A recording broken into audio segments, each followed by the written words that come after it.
Hello বন্ধুরা, আজকে আমরা রান্না করতে চলেছি চিংড়ি মাছের পা দিয়ে পকোড়া। চলো দেখে নেওয়া যাক কি কি লাগছে এটা রান্না করতে।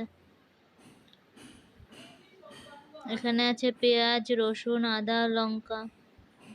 এগুলিকে আমরা ভালো করে পেস্ট করে নেব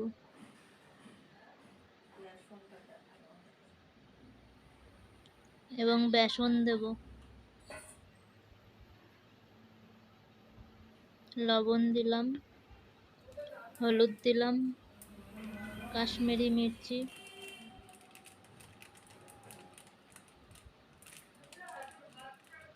দিয়ে ভালো করে মাখিয়ে নেব।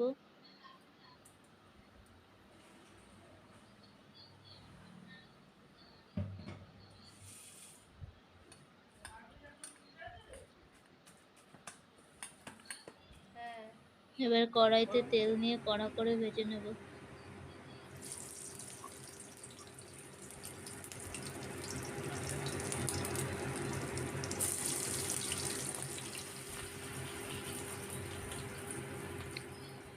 আপনারাও বাড়িতে ট্রাই করবেন, দেখবেন খুব ভালোই হবে।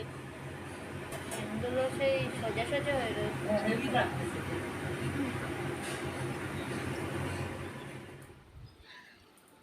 তো দেখুন কি সুন্দর হয়েছে আমাদের চিংড়ি মাছের পা দিয়ে তৈরি পকোড়া।